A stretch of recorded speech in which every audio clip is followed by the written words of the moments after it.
दिल्ली से कोरोना की लड़ाई जीत करके आए हैं और आपने बहुत सारे लोगों को 13 लोगों को आप अपने साथ थे, उन सबके साथ आपने सबकी मैं कहूँगा जान बचाई है सबकी। तो हम चाहेंगे कि ये एक्सपीरियंस क्या था और इससे हमारे लिए क्या है सीखने के लिए। देखिए, कोई कंसल्टेंट हमारे हल्द्वानी में आपको पता है कंस्ट्रक्शन चल रहा था, तो कोई दिल्ली का कंसल्टेंट वहाँ पे आया था। उसके जाने के बाद जब हमारा आर्किटेक्ट वापस दिल्ली चले गए थे तो दिल्ली में उनको कोरोना हो गया। तो जब खबर हमें मिली तो जितने लोगों से वो मिले थे आर्किटेक्ट और कंसल्टेंट, उन सारे लोगों को हम जो है दिल्ली लाए। और क्योंकि वो उनके घर सबके देहरादून में थे, तो उनको देहरादून, क्योंकि हमें वापस आना था तो उनको वापस देहरादून नहीं लाए, उनको दिल्ली ले गए। सबका हमने टेस्ट कराया और टेस्ट कराने के बाद हमारे पास जो 8 लोग थे तो 8 लोग में से 4 लोग पॉजिटिव आ गए जी, जिसमें गुप्ता जी भी एक हैं, तो और एक हमारे जनरल सोनी साहब भी थे।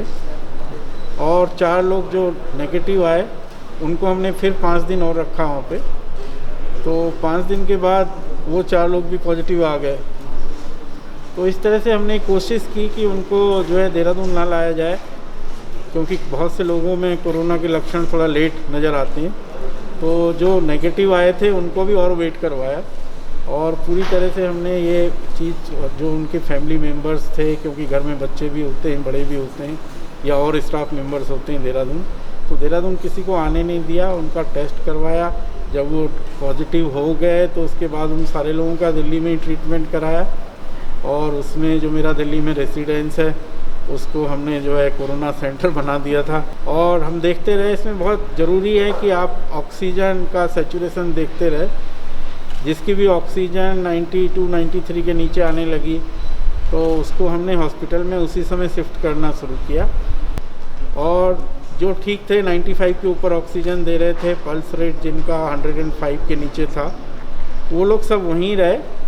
और वहाँ पे हम लोगों ने इसको कभी रात को, इसमें अगर इसका मैं आपको प्रोसेस बताऊं तो सेकेंड डे की नाइट को ज़्यादातर लोगों को बुखार आया। थर्ड डे दिन में भी रहा बुखार, जब बहुत ज़्यादा नहीं आता, फीवर करीब 101 तक ही रहता है। तो उस समय उनको जो है डोलो टैबलेट हम दे दिया करते थे, डोलो 650, तो उस समय के लिए वो लोग ठीक हो जाते थे। इसके बाद कमज़ोरी आ गई काफ़ी लोगों को, गले में दर्द था जी, कुछ लोगों के जो है अल्सर्स वगैरह भी हो गए मुंह में, क्योंकि एक बार कोरोना हो गया उसके बाद भी लोगों ने बहुत ज़्यादा काढ़ा कोड़ा पीना शुरू कर दिया। तो मेरे ख्याल अगर ज़रूरत से ज़्यादा आप वो पियोगे, ज़रूरत से ज़्यादा काढ़ा पियोगे, आप बहुत ज़्यादा गर्म पानी पी लोगे तो उससे मुंह जल जाएगा, तो और कोई प्रॉब्लम साथ में आती है। तो मेरा तो ये रहा कि मैं जो है गर्म पानी लगातार पीता रहा, 14-15 गिलास पर डे। उससे ही जो शरीर में गर्मी थी वो धीरे धीरे निकलती चली गई। और मैंने अपने पूरे कोरोना में 3 ही दफ़े डोलो खाई, बस जब ज़रूरत नहीं थी नहीं खाई। और दिन के टाइम पे हमने एक काम और किया, जैसा आप जानते हैं, क्योंकि हमारे पास तो वहाँ पे 8 रूम्स थे, 2 किचन्स थे, तो हम चाहते तो यहाँ से किसी कुक को बुला लेते, क्योंकि हमें रूम में ही तो अलग अलग से रहना था जी। लेकिन हमने उसको भी सोचा कि उसकी भी कुक की ज़िंदगी है, अगर 1% भी रिस्क है तो उसको क्यों बुलाया जाए। तो हम लोगों ने खुद खाना वगैरह बनाया और उससे जो हमारे स्टूडेंट लाइफ के, जैसे मैंने कर्नाटका से इंजीनियरिंग की है, उस टाइम पे हम बनाया करते थे, तो वो दिन वापस आए। बहुत सी ऐसी चीज़ें थी जो 25 साल 26 साल बाद बनाई, जैसे बैगन का भरता बना दिया 25-26 साल के बाद। तो हम लोग एंजॉय करते रहे। एक दिन ऐसे ही मैं गाना गुनगुना रहा था तो मैंने कहा चलो थोड़ा गाने भी गा के देखे जाए। तो आज तक कभी गाए नहीं थे हमारे यहाँ, तो आप जानते हैं अग्निहोत्री है, साहिब सब लोग है, ये किसी को गाने का मौका ही नहीं देते, अपना भी गाते रहते। तो फिर हमने, क्योंकि अदरवाइज आदमी इसमें क्या होता है, आइसोलेशन में रह के कई बार डिप्रेशन में चले जाता है। बहुत से लोगों को डिप्रेशन आ जाती है इसमें, क्योंकि लोग ही नहीं दिखाई देते। और बहुत सी बार इसमें ऐसे होता है कि अगर आप अपनी कोई हॉबी की चीज़ पकड़ लो, उसमें टाइम दो। अदरवाइज आदमी सोचता था मैं नहाऊं क्यों, क्योंकि थोड़ा तो कमज़ोरी होती है, कोई मोटिवेशन चाहिए होता है कि मैं अपनी दाढ़ी क्यों बनाऊं, मैं नहाऊं क्यों, मैं अच्छे कपड़े क्यों पहनूं। तो फिर जब हमने ये गाने का प्रोग्राम रिकॉर्ड करना शुरू किया तो उससे पहले हम लोग नहाते भी थे, दाढ़ी भी बनाते थे, अच्छे कपड़े पहन के बैठ भी जाते थे, रिहर्सल भी चलती थी। तो इसमें 3-4 घंटे निकलने लगे। और इसके अलावा खाना बनाने में अगर आप ब्रेकफास्ट लंच डिनर बना रहे हो तो उसमें भी अच्छा खासा टाइम निकल जाता है। इस तरह उस टाइम को एंजॉय किया और मॉनिटर करते रहे पैरामीटर्स को, जिनके पैरामीटर्स बाहर जाते गए उनको तुरंत हॉस्पिटल में भी भेजते रहे। और ये बड़ी खुशी की बात है कि मेरे करीब 14 लोग इसमें थे, हमारे कोरियोग्राफी करा के लोग प्लस हमारे कंसल्टेंट्स, आर्किटेक्ट्स, टीम तो पूरी होती है।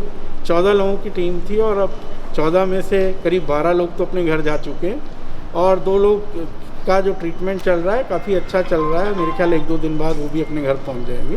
तो ये बड़े संतोष की बात है। एक तो पहले 14 के 14 ठीक हो गए और 14 में से दो लोगों को ही 2 या 3 को हॉस्पिटल जाना पड़ा। और दूसरी चीज़ ये है कि हम उनको उनके घरों में या इंस्टीट्यूशंस में नहीं लाए, वहाँ और फैकल्टी मेंबर्स, स्टाफ मेंबर्स को घर में उनके पेरेंट्स को, बच्चों को फैलता। तो ये इसमें अच्छा रहा कि हमने आइसोलेट करके इस प्रॉब्लम को सॉल्व कर दिया। और जितने भी लोगों से मिले थे सबके 2-2 दफ़े टेस्ट करवाए। और इसमें बहुत कुछ होता है, जैसे 5वें दिन के बाद इसमें टेस्ट चले जाता है और आपकी जो है सूंघने की शक्ति ख़त्म हो जाती है। अगर आपके आगे विक्स रख दिया जाए तो आपको कुछ उसमें जो है कोई स्मेल नहीं आपको सूंघने में आती। 2 दिन के बाद फिर ठीक हो जाता है। तो इसका एक प्रोसेस है। 7 दिन के बाद आपकी सूंघने की शक्ति वापस आ जाएगी, 8 दिन के बाद कमज़ोरी भी कम हो जाएगी और 10 दिन के बाद आप ठीक हो जाओगे। लेकिन इसमें लापरवाही नहीं बरती जा सकती। अगर आपके लक्षण आ रहे हैं, सांस लेने में दिक्कत हो रही है, तब तो आपको सबसे जल्दी डॉक्टर के पास जाके उसका इलाज कराना चाहिए, क्योंकि आपकी बॉडी के हिसाब से इसका कोई फिक्स रूल नहीं है कि कितनी डैमेज करेगा।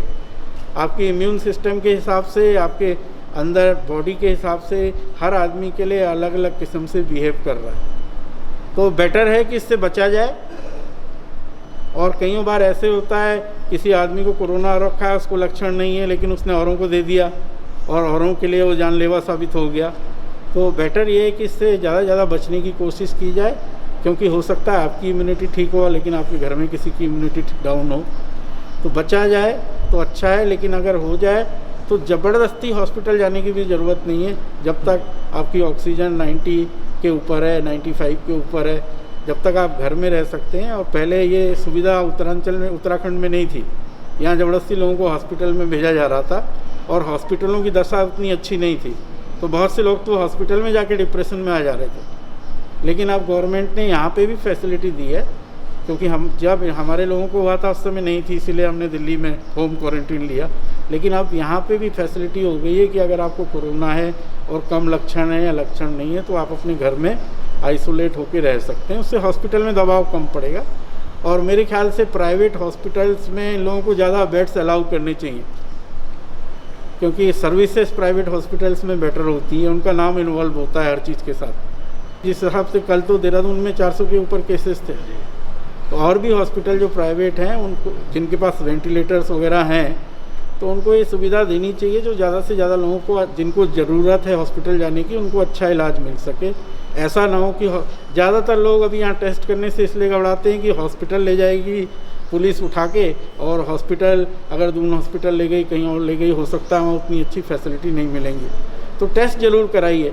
अगर आप पे कोई भी सिम्टम्स आते हैं, टेस्ट ज़रूर करा लीजिए। टेस्ट करा के क्या है, आज अब तो यहाँ पे मैंने बताया आप घर में भी इलाज कर सकते हैं। तो टेस्ट कराने से आप इसको आगे अपने घर वालों के को और अपने नियरर एंड डियर जितने भी लोग हैं उन सारे लोगों को बचा सकते हो। तो थोड़ा भी अगर सिम्टम आ रहा है, गले में दर्द हो रहा है, कुछ हो रहा है, टेस्ट में कोई ऐसा नहीं है कि बहुत ज़्यादा दिक्कत होती हो। लोगों ने कहा था बहुत अंदर डालते हैं, ऐसा होता है, ऐसा कुछ नहीं है। बड़ी आसानी से आपको 1 मिनट में टेस्ट हो जाता है। तो अगर थोड़े से भी सिम्टम्स हैं, टेस्ट जरूर कराइए। और इससे बिल्कुल जो है हेड ऑन कोलिजन लीजिए, लड़िए इससे। ठीक है, लड़ेंगे नहीं तो अगर आप इसे छिपाएंगे तो और ज़्यादा से ज़्यादा लोगों पे फैलेगा। ठीक है, जब तक वैक्सीन नहीं आती तब तक तो इससे लड़ने का तरीका यही है।